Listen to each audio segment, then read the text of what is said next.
Et de magie et de mystère, la coupe dans laquelle le Christ a bu est-elle réelle? Est-ce un mythe? Du roi Arthur au Da Vinci Code, la quête du Graal continue à enflammer l'imagination des hommes.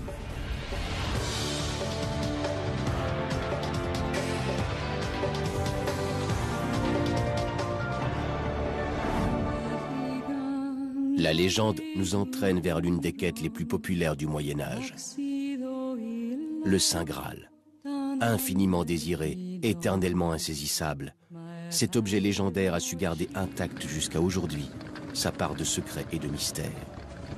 Depuis près de 8 siècles, les conteurs ont enchanté leur public en narrant les exploits de ceux qui se sont lancés dans la quête du Graal. Du roi Arthur et des chevaliers de la table ronde, jusqu'à récemment un célèbre archéologue nommé Indiana Jones. À quoi ressemble le Saint Graal? Est-ce une relique authentique? Un trésor perdu que personne n'a découvert? Ou bien est-ce un mythe né de l'imagination médiévale? Et en quoi cette quête sans fin fascine-t-elle la civilisation occidentale depuis plus de 800 ans? La magie du Saint Graal repose sur quelque chose que l'on ne peut posséder. C'est quelque chose d'inatteignable, quelque chose qui est suspendu, disons, au-delà de l'existence. C'est ce côté inaccessible qui le rend tellement attractif. Ça fait partie de notre folie. Ça fait aussi partie du mystère qui couve en chaque être humain. Nous ne sommes jamais satisfaits. Il y a toujours au plus profond de nous quelque chose qui nous intrigue. Mais sommes-nous en mesure de définir ce qu'est le Saint Graal? Cet objet incarne le plus grand mystère du millénaire. Mais l'ironie, c'est que personne ne sait très bien ce que c'est. On l'a identifié à tout un tas de choses.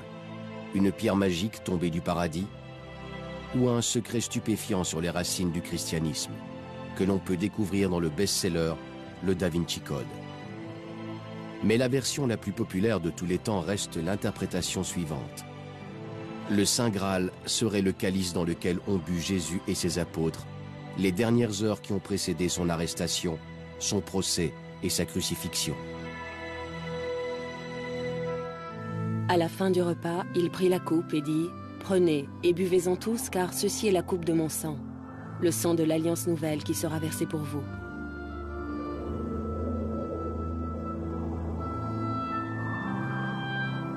Ce bref passage dans l'évangile de Luc, ainsi que des descriptions similaires dans les évangiles de Marc et de Matthieu, sont les seules mentions de la coupe du Christ dans la Bible. Mais aucune ne se réfère à ce calice comme étant le Saint Graal. Il faudra attendre plus de 1000 ans après la dernière scène pour qu'apparaisse pour la première fois dans un livre le terme Graal. L'auteur est un poète français qui s'appelait Chrétien de Troyes. Un de ses récits épiques portait comme titre Le Conte du Graal. En toute conscience, il savait qu'il écrivait une fiction. Il présentait son récit comme un conte. Mais même si cette histoire est une légende inventée de toutes pièces, elle comporte néanmoins des vérités essentielles. Graal est un terme médiéval de vieux français. Au départ, il n'y avait rien de mystérieux quant à sa signification. Un Graal était un plat assez large qu'on utilisait lors des repas et qui ressemblait à une sorte de saladier que l'on se passait à table pour se nourrir. Voilà ce que ce mot signifiait. Le mot Graal, en soi, n'avait absolument rien de mystérieux à l'époque. Le mot Graal n'avait rien de mystérieux en soi. Mais le récit de Chrétien de Troyes sur la vie de Perceval, un jeune homme naïf enrôlé dans une quête épique, s'achève sur un mystère bouleversant au cœur de quoi on trouve le Saint Graal.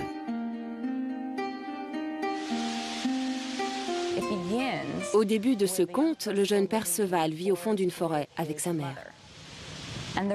Et la raison pour laquelle ils vivent dans cette forêt, c'est que son père et ses frères chevaliers eux-mêmes ont été tués par d'autres chevaliers. La mère de Perceval a déménagé au cœur de cette forêt pour empêcher son dernier fils de devenir chevalier à son tour. Mais comme vous le savez peut-être, un beau jour, des chevaliers traversent la forêt, Perceval les voit et il est immédiatement conquis par le désir de devenir chevalier à son tour. Il s'en va pour devenir chevalier et il va vivre un certain nombre d'aventures. Il est toujours très naïf, voire stupide, mais il apprend à grandir au fil de ses quêtes. Il va rencontrer un homme qui va lui donner de très précieux conseils, ou qu'il prend comme tel en tout cas, sur la façon dont doit se comporter un vrai chevalier avec autrui. Être poète, courtois et plutôt réservé. Il ne doit en aucun cas poser de questions. Questionner les autres, c'est très impoli. Est-ce bien là ce que Perceval devait comprendre? Ne jamais poser de questions? Par la suite, Perceval voyage et en cherchant un abri pour la nuit, découvre un mystérieux palais caché dans une profonde vallée.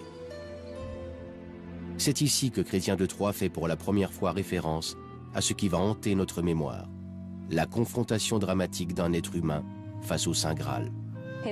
L'homme qui l'accueille est blessé. On l'appelle le roi pêcheur ou le roi du Graal. Et il est allongé sur un lit magnifique dans une très belle salle à manger. Il souhaite la bienvenue à Perceval et alors qu'ils conversent, une mystérieuse procession se déroule dans la pièce. Un valet tenant une lance resplendissante s'avança. À la pointe du fer de la lance perlait une goutte de sang et jusqu'à la main du valet coulait cette goutte vermeille. Et puis vint une belle jeune fille richement parée. Elle portait un Graal d'or pur, orné de pierres précieuses. À son entrée, il vint alors une si grande clarté que les chandelles perdirent la leur, comme les étoiles quand le soleil ou la lune se lèvent. Et tout ce qui ressort de cette scène, c'est l'image d'une jeune personne innocente, très naïve, qui ne comprend pas ce qui se passe autour d'elle et qui se retient de questionner son hôte à ce propos. Tout dans cette scène est fait pour que le lecteur se questionne sur ce mystère. Si l'on s'en tient au texte, Perceval se retire ensuite dans sa chambre à coucher, résolu à interroger son hôte le lendemain matin sur le sens de cette procession énigmatique. Mais quand il se réveille, à son grand étonnement, le château est désert. Il est trop tard pour poser des questions sur le Saint Graal. Perceval fait pénitence pendant 5 années à cause de cela, et ce faisant finit par comprendre qu'il aurait dû demander qui le Graal sert-il. Il est possible qu'il soit retourné jusqu'au château du Graal, mais nous n'en savons rien, car Chrétien de Troyes n'a pas achevé la rédaction de cette histoire. Pourquoi Chrétien de Troyes n'a-t-il pas achevé le conte du Graal? Cela reste un mystère. Mais Chrétien de Troyes nous laisse un mystère bien plus grand encore, la signification de ce Graal inaccessible.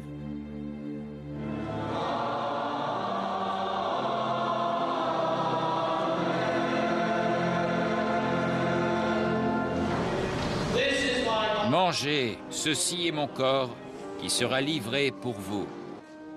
Le Graal de Chrétien de Troyes semble être associé à l'un des rites les plus tenaces du christianisme, la communion. À l'époque de Chrétien de Troyes comme à la nôtre, le rituel de la communion rappelle le sacrifice de Jésus-Christ sur la croix et l'espoir qu'il donne aux croyants. La communion est un carrefour entre le monde physique et le monde spirituel. Dans l'histoire de Perceval, je crois qu'en réalité, Chrétien de Troyes nous offre de manière un peu détournée une critique acerbe de la chevalerie. Il met l'accent sur les dangers que révèle une existence laïque bâtie uniquement sur l'action guerrière, qui délaisse une certaine morale et ne porte pas assez attention aux choses spirituelles de ce monde. Les mystères du monde matériel, opposés aux mystères du monde spirituel, et le mystère du Graal pour lui-même, envoûtait les lecteurs du Moyen-Âge après que Chrétien de Troyes ait trouvé la mort en 1190. Son récit laissé inachevé captivait d'autant plus ses contemporains parce qu'il n'avait pas de fin. Il n'y a rien de mieux qu'une histoire inachevée pour faire travailler l'imagination des gens.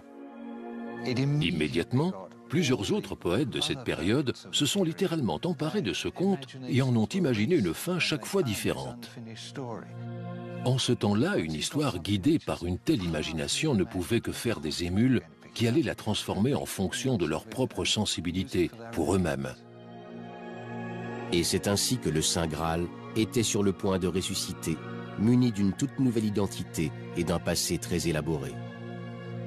Les conteurs du Moyen-Âge ont poussé un grand nombre de gens jusqu'à notre époque à se demander si le Graal ne se trouverait pas quelque part dans les collines de la Verte Angleterre. Se pourrait-il qu'il traîne au fond d'un vieux puits comme celui-ci?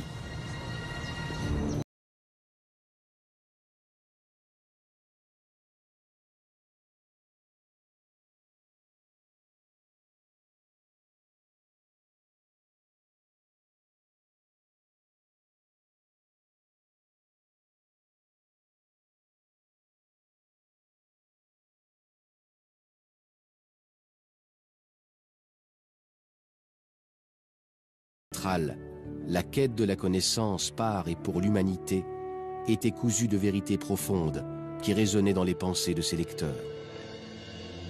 Pour de nombreux auteurs médiévaux, ce récit inachevé était reçu comme un défi sans égal pour l'imagination. Et ils usèrent leurs plumes pour lui trouver une fin. Ces écrivains, connus aujourd'hui comme les continuateurs, ont embelli la version originale avec des interprétations qui redéfinissent le Saint Graal et intensifient sa mystique. On connaît 5 continuateurs en l'espace de 30 ans.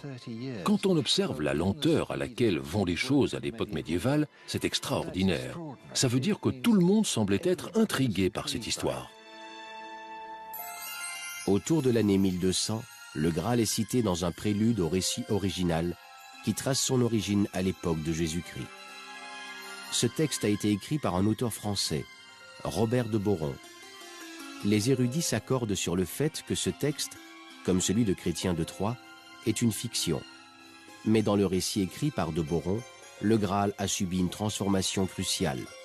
Décrit comme un large plat dans la version originale, le Graal devient avec de Boron un nouvel objet sacré, le calice de Jésus-Christ. De Boron nous présente un récit dont le personnage principal est incarné par Joseph d'Arimathie. C'est à cet aristocrate que, selon le Nouveau Testament, le corps de Jésus-Christ fut confié après son exécution. Quand il enlève le corps de Jésus de la croix, il utilise ce plat pour recueillir le sang du Christ, afin de le conserver et d'en faire une précieuse relique. Et il fut également jeté en prison pour être un chrétien, l'un des suivants du Christ. Et le Christ le visita en prison et le libéra. Et il lui dit ce qu'il devait faire du Graal en sa possession, réunir rapidement quelques fidèles, des gens de confiance, et partir par la mer, loin vers l'ouest. De Boron décrit précisément comment Joseph d'Arimathie accomplit sa mission en voyageant de la Terre Sainte jusqu'à une lointaine et mystérieuse destination, la vallée d'Avalon. Où se trouve-t-elle ? De Boron ne l'a pas spécifié. Mais près d'un siècle après qu'il ait écrit son récit, une tradition veut que cette vallée se trouve nulle part ailleurs qu'ici, sur la côte sud-ouest de l'Angleterre, près du village de Glastonbury.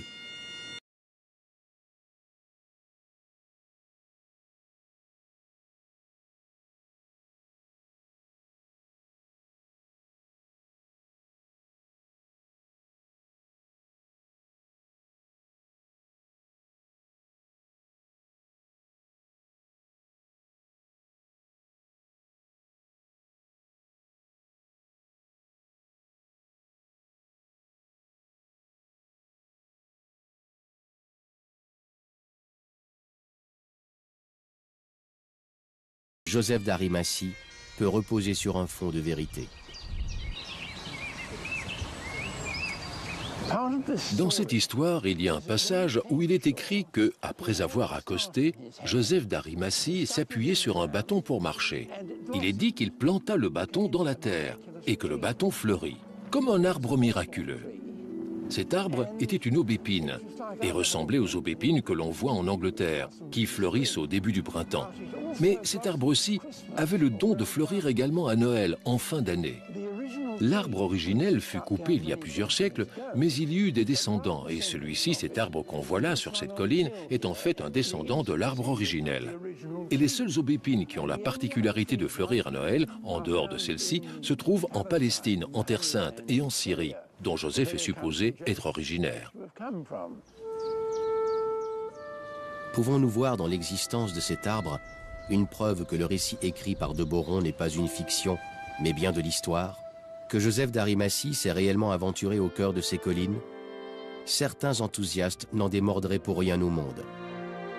Mais une autre version, plus terre à terre peut-être, indique que cette aubépine fut en réalité ramenée de la Terre Sainte par un pèlerin au Moyen-Âge. Mais les légendes ont la vie dure à Glastonbury. Et la plus tenace indique que le gardien du Graal, Joseph d'Arimathie, aurait fait bâtir la première église chrétienne en Angleterre à cet endroit précis.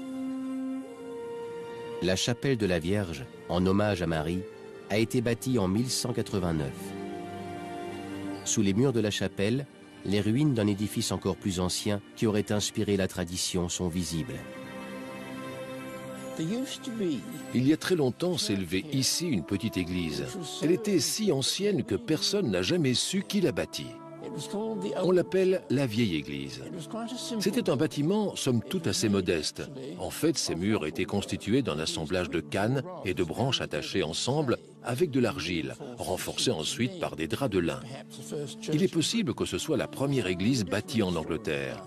Il existe plusieurs histoires là-dessus, mais celle que l'abbaye a approuvée et que la plupart des gens d'ici considèrent comme véridique aujourd'hui, c'est qu'elle a été bâtie par Joseph d'Arimathie, par les premiers chrétiens qui ont foulé la terre d'Angleterre.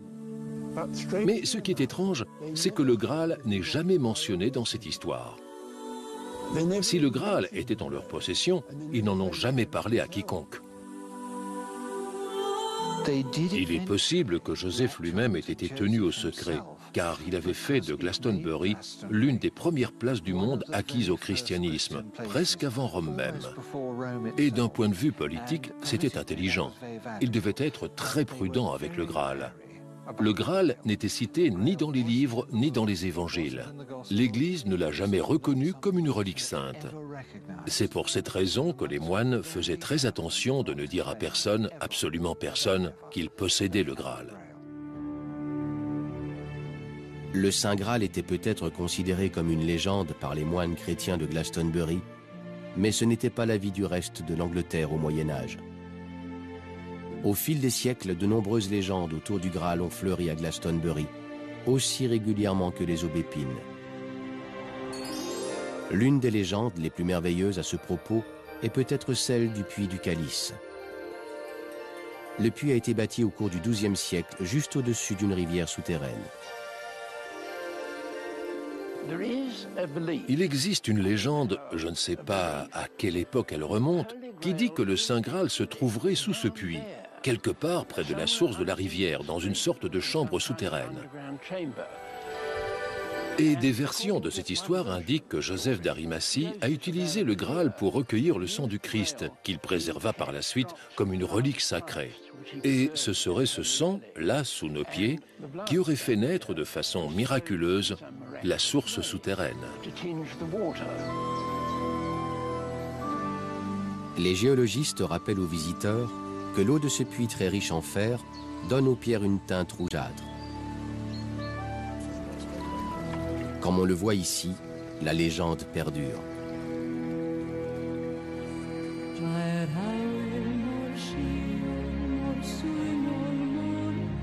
Loin de Glastonbury, le Saint Graal va inspirer une autre légende dans une célèbre forteresse en France.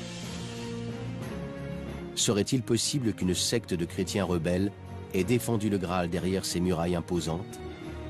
Est-ce qu'une bataille épique jusqu'à la mort s'est engagée ici, avec pour le vainqueur le droit de s'emparer de la relique chrétienne la plus recherchée de tous les temps?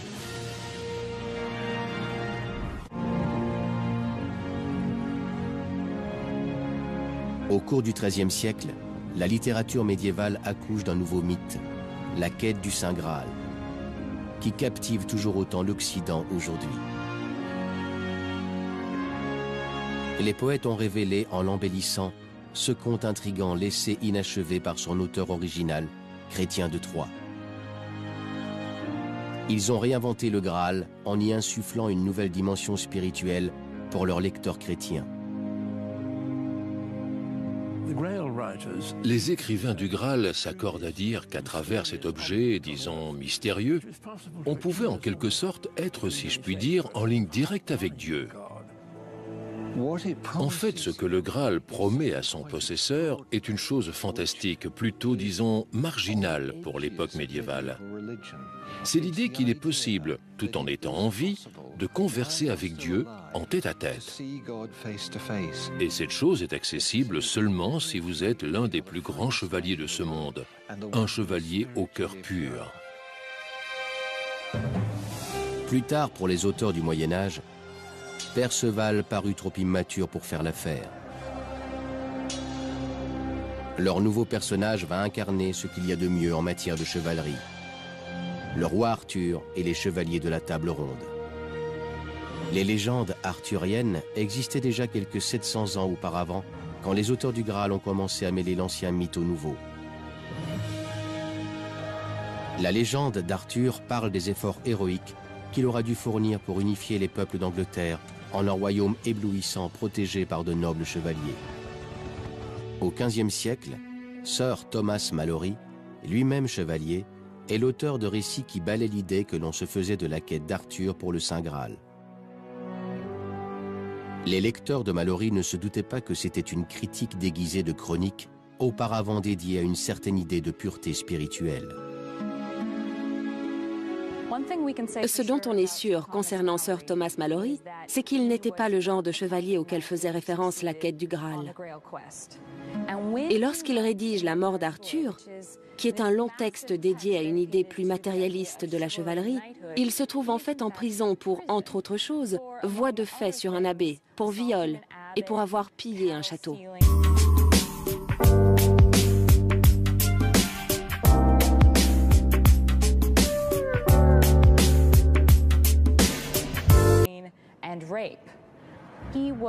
Il était peut-être préoccupé par son état spirituel, tout comme par l'état de l'Angleterre à cette époque. L'époque dans laquelle il vit n'est pas propice à une chevalerie qui se conduit avec noblesse et dignité. Ses valeurs sont passées par la fenêtre. Ce qu'il essaie de faire en écrivant cette quête du Graal, c'est confronter ses idéaux à ceux de chevaliers comme Arthur, par exemple, qui poursuivent au-delà d'un certain point leur recherche d'absolu spirituel. Et la réponse qu'il nous livre, c'est « non, ça ne marche pas ». Le personnage principal du récit de Malory est Lancelot, un chevalier qui incarne la fragilité des sentiments humains. Au cœur de son angoisse, Lancelot cache un amour fou pour la femme d'Arthur, la reine Guenièvre. En définitive, nous dit Malory, cela va l'empêcher de trouver le Graal et va favoriser la destruction du royaume d'Arthur. Ironiquement, Lancelot, celui dont les péchés l'empêchent d'achever la quête du Saint Graal, engendre un fils qui, par contre, en sera capable. Galahad entre dans cette histoire parce que l'auteur a besoin de quelqu'un qui soit tout à fait pur et généreux avant de pouvoir achever la quête du Graal. Si l'on en croit Malory et d'autres auteurs, Galahad parvient finalement au terme de cette quête épique quelque part au Moyen-Orient, dans une mystérieuse ville nommée Sarras. Ce qui nous promettait d'être un crescendo dramatique, la rencontre tant espérée de Galahad en tête-à-tête avec le Saint Graal est au contraire un anticlimax. Lorsque Galahad finit par regarder dans le Graal, nous, les lecteurs, nous ne parvenons pas à voir ce qu'il voit. Tout ce qui est dit, c'est que Galahad se met à trembler lorsqu'il découvre ces choses spirituelles. Que sont ces choses? On ne le saura jamais. Le lecteur est laissé sur sa faim et vit une grande frustration, d'après moi. Qu'est-ce qu'il voit? Le texte ne nous le dit pas.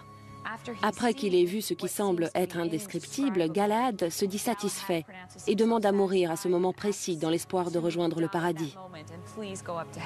Après ça, il n'avait plus aucune raison de vivre. Bien que la fin du récit de Sir Malory semble frustrante, elle contient un indice crucial qui nous aide à comprendre le sens des récits inspirés par le Saint Graal. Le Graal de Galahad apparaît au centre d'un rituel mystérieux qui ressemble au rite de la communion catholique, tout comme l'avait fait Chrétien de Troyes à l'origine. Chaque lumineuse apparition du Saint Graal à travers la littérature est liée à cette cérémonie qui nous rappelle le sacrifice de Jésus-Christ sur la croix. Beaucoup d'érudits pensent que les auteurs tardifs du Graal ont joué un rôle capital au-delà de celui de les distraire. Ils pensent que ces récits ont pu être un formidable soutien pour l'Église, en réaffirmant l'importance de la communion à une époque où des sectes de chrétiens hérétiques rejetaient non seulement cette cérémonie, mais également les prêtres qui l'administraient.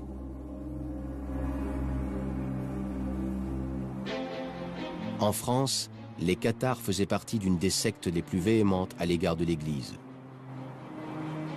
Le cœur de leur foi se trouvait ici, dans la forteresse de Montségur, qui domine les Pyrénées. Presque 300 ans avant qu'un moine allemand nommé Martin Luther se fasse l'écho d'un même rejet de l'intercession des prêtres en prêchant la réforme protestante, les cathares sont le fer de lance de la protestation contre l'Église établie.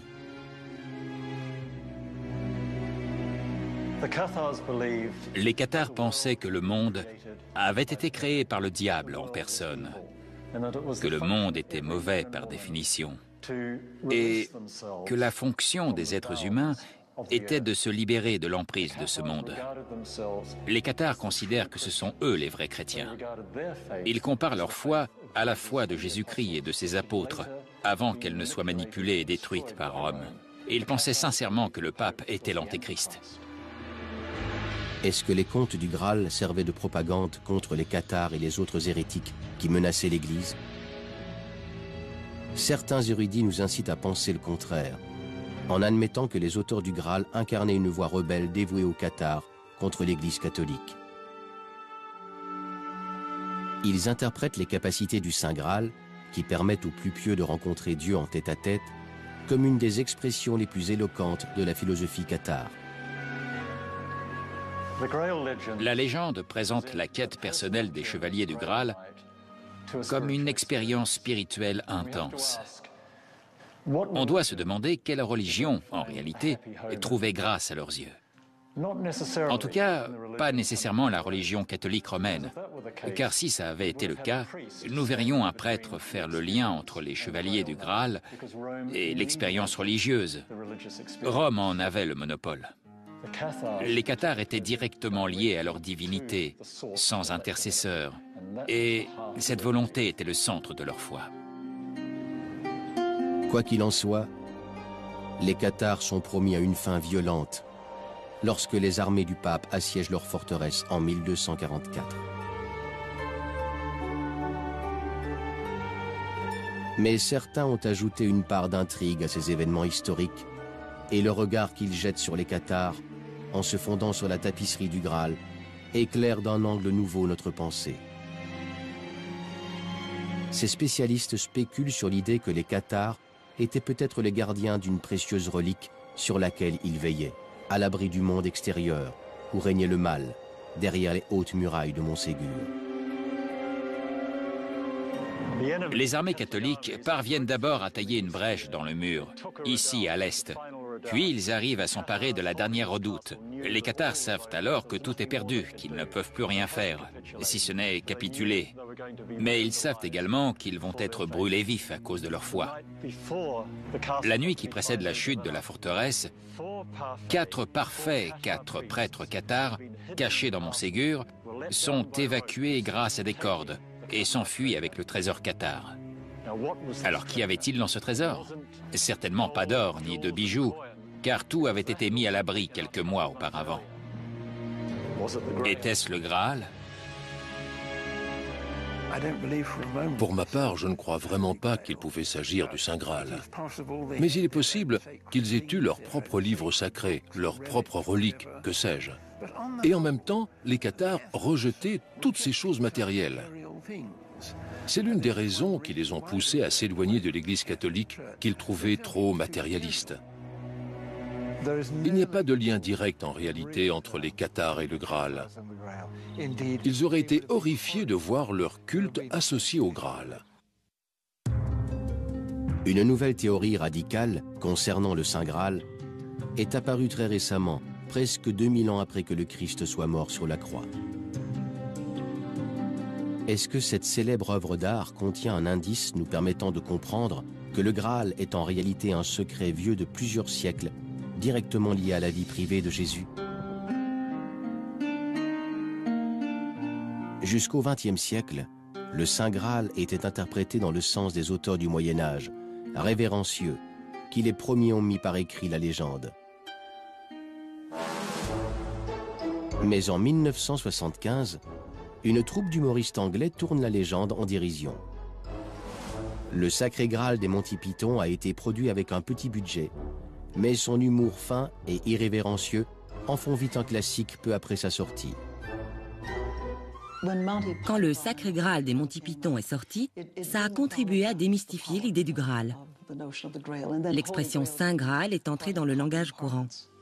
Saint Graal était utilisé dès que l'on faisait allusion à l'objet de nos désirs. Oh, c'est le Saint Graal de ceci, ou eh bien mon Saint Graal serait de faire cela. Vous voulez le Saint Graal de la poudre à lessiver? Voici le Saint Graal du dentifrice. L'un de mes favoris reste le Saint Graal du Tupperware. Les boîtes de conservation à l'époque faisaient un bruit désagréable quand on les ouvrait. Le Saint Graal des Tupperware, quant à lui, ne faisait pas le moindre bruit à l'ouverture. Un quart de siècle après Monty Python, le Saint Graal est associé à une nouvelle idée lorsqu'un livre de fiction, un thriller, fait un tabac sur la scène internationale. Le Da Vinci Code. L'auteur de cette œuvre, Dan Brown, est parvenu à générer un regain d'intérêt pour le Saint Graal en le redéfinissant radicalement, non pas comme un objet, mais comme un être humain. Si l'on s'en tient à l'histoire de Brown, le maître de la Renaissance italienne, Léonard de Vinci, aurait laissé un message codé dans sa fresque, La dernière scène, concernant l'identité d'un personnage. Le Da Vinci Code se concentre sur le fait que le calice de Jésus, habituellement représenté lors de la dernière scène, est absent de la peinture de Léonard de Vinci. Ce livre suggère que l'oubli de Léonard est un indice nous permettant de comprendre que le Saint Graal se trouve en réalité à la gauche de Jésus, c'est-à-dire en la personne que l'on s'accorde à identifier à l'apôtre Jean. Le roman de Dan Brown affirme que ce n'est pas Jean qui est représenté sur cette fresque, que ce n'est même pas un homme, mais nul autre que Marie-Madeleine, la première des suivantes de Jésus. Le Da Vinci Code va encore plus loin, en suggérant à ses lecteurs qu'en réalité, Jésus a engendré un enfant avec Marie-Madeleine, et que cette dernière n'est rien de moins que le saint récipient, le Graal, en qui le sang de Jésus a été préservé. Cette théorie affirme également qu'au sein même de l'Église catholique, des conspirateurs ont jalousement gardé cet incroyable secret pendant près de 2000 ans. La théorie très controversée du Da Vinci Code s'appuie en fait sur les principes proposés dans un best-seller des années 80. Un livre qui s'appelle Saint Graal sans sacré, coécrit par Michael Begent. Begent nous a expliqué qu'avec ses co-auteurs, ils ont commencé leurs recherches en partant du terme français qu'on employait au Moyen-Âge pour désigner le Graal. Dans plusieurs manuscrits originaux qui nous sont tombés entre les mains, un seul terme est employé pour désigner le Saint Graal. On disait le sang Graal.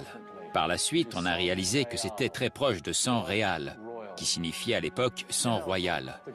Dans notre livre, le Graal est vu comme le symbole suprême de Marie-Madeleine, portant l'enfant de Jésus, de sang sacré, de sang royal, de la lignée du roi David.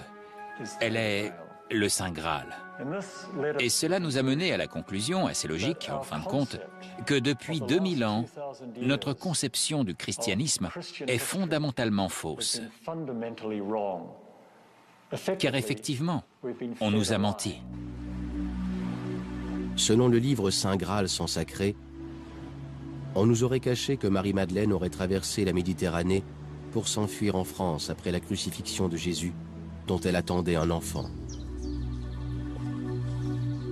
Le livre indique encore que les descendants de cet enfant ont épousé des hommes et des femmes issus de ces régions pour fonder la première dynastie de monarques français, les Mérovingiens. Les auteurs nous indiquent encore que bien que cette lignée ait été éloignée du trône au 8e siècle, leurs descendants, et par conséquent les descendants de Jésus-Christ lui-même, sont toujours en vie et s'apprêtent à intervenir de manière radicale dans la politique internationale. Leur théorie va même plus loin, en affirmant que la lignée de sang royal est toujours à notre époque protégée par une société secrète qu'on appelle le prieuré de Sion. Ses membres feraient partie des plus grands esprits de la civilisation occidentale, tels que le physicien Isaac Newton, l'écrivain Victor Hugo, ou encore Léonard de Vinci lui-même, qui selon le Da Vinci Code, ne pouvait s'empêcher d'imprégner son travail de référence au titanesque secret qu'il portait sur les épaules. Cette réécriture controversée de l'histoire de la chrétienté et sa définition de ce qu'est le Saint Graal en réalité a irrité beaucoup de gens. Mais la théorie d'un complot vieux de plus de 2000 ans en a fasciné des millions d'autres. Controversé? Certainement. Plausible? Oui. Mais est-ce bien la vérité? Je le crois. Les experts ne sont pas d'accord. Lorsqu'en 2004, le New York Times fait la critique de Saint Graal sans sacré, le quotidien taxe le livre de mensonge, d'être un pur non-sens.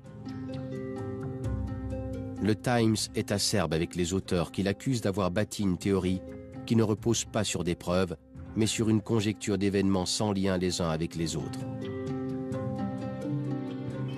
Ce qu'ils font, c'est relever dans des morceaux choisis des détails qui n'ont absolument rien à voir les uns avec les autres. Puis, ils rassemblent ces détails. Et en les rassemblant par ce fait même, ils voient naître des connexions entre leurs théories. Mais ce ne sont pas de vraies connexions. Elles ne sont pas objectives. Ça reste néanmoins une bonne méthode pour qui veut écrire des romans, des œuvres de fiction. Plusieurs spécialistes s'accordent à dire que Léonard n'a laissé aucun message concernant le Graal dans la dernière scène.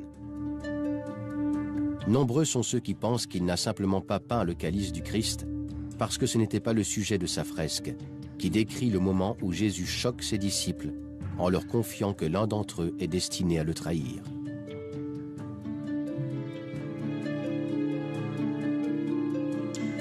En ce sens, le chef-d'œuvre de Léonard ne se distingue pas des peintures de la dernière scène que d'autres peintres renaissants avaient peint avant lui. Le calice n'apparaît dans absolument aucune représentation majeure de la dernière scène connue chez les peintres de la Renaissance italienne. On n'en voit jamais. Au contraire, cette œuvre se rattache sévèrement à la tradition. Léonard suivait cette tradition. C'est pour cette raison qu'on ne peut pas tirer de grandes conclusions du fait qu'il n'y a pas de calice près du Christ dans la dernière scène de Léonard de Vinci. Mais qu'en est-il du personnage qui se trouve à la gauche de Jésus-Christ dans la fresque de Léonard de Vinci? Est-ce l'apôtre Jean ou Marie-Madeleine, dite également le Saint Graal?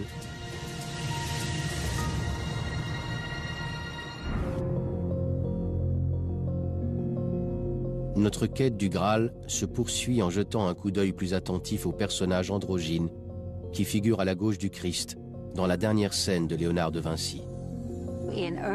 Dans les représentations qui précèdent celles de Léonard, on voit souvent Saint Jean qui a l'air d'un adolescent. C'était une convention tout à fait standard. Il est la plupart du temps représenté sans barbe, par exemple, avec de longs cheveux. Il est bien plus jeune et bien plus beau que les autres qui sont en général plus grisonnants, souvent barbus et plus âgés.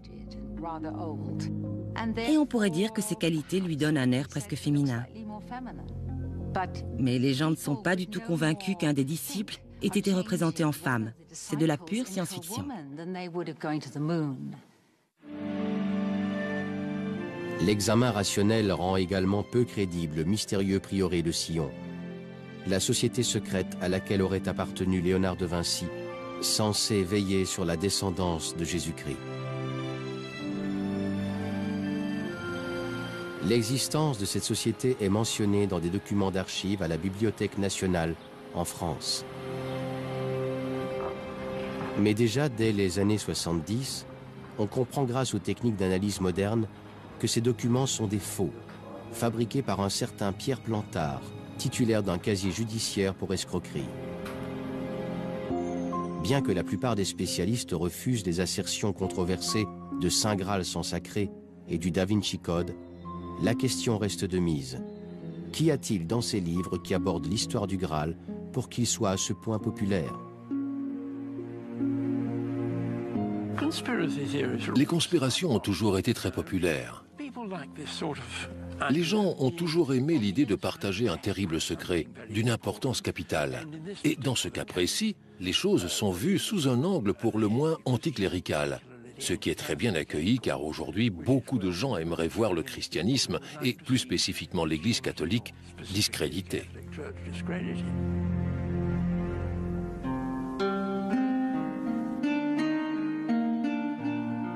8 siècles se sont écoulés depuis que la quête du Graal enflamma pour la première fois l'imagination des hommes.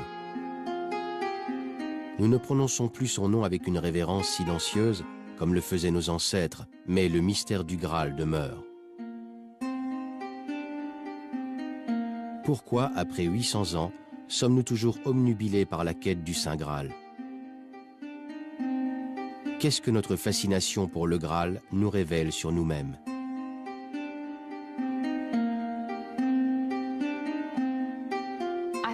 Je crois que tout le monde s'intéresse à l'idée de savoir pourquoi nous existons. Quelle en est la raison? Et je pense que les récits sur le Graal font allusion à cela. Il y a toujours un vrai mystère ou un grand secret relié à l'histoire du Graal. Ce qui peut nous amener à croire que si on connaissait le secret, cela nous aiderait à mieux comprendre ce que l'on fait sur Terre.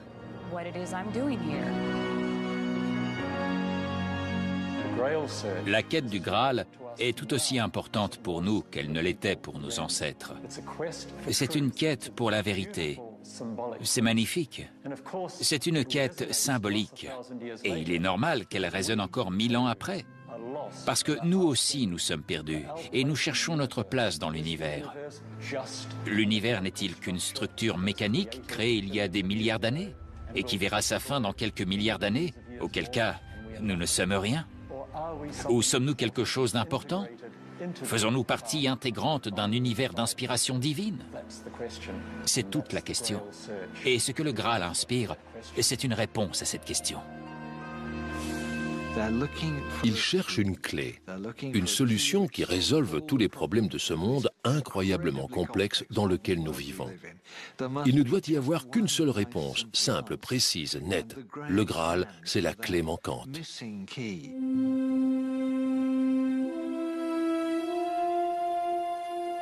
Le Graal et la quête du Graal ne concernent pas tant l'idée de retrouver un objet physique en particulier, mais plutôt de se retrouver soi, de savoir qui on est, apprendre à connaître ses limites, à connaître ses défauts, apprendre à s'améliorer.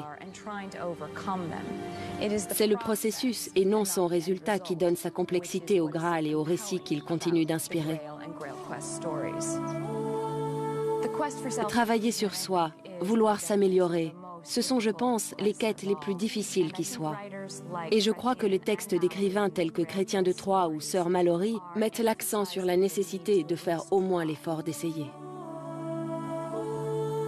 Je crois que la quête du Graal, ce n'est pas tant chercher à s'améliorer à tout prix, mais plutôt apprendre à se transformer. Car ce qui est en nous aspire toujours à être libéré. Nous savons que nous sommes en quelque sorte nos propres fœtus. Ça me paraît être quelque chose qui est gravé en nous. Nous avons une destinée, de grands objectifs, et nous devons nous motiver. Ainsi, le Graal incarne un talisman symbolique. Il est la tentation nécessaire pour dévoiler à nous-mêmes ce qu'est notre plus belle destinée.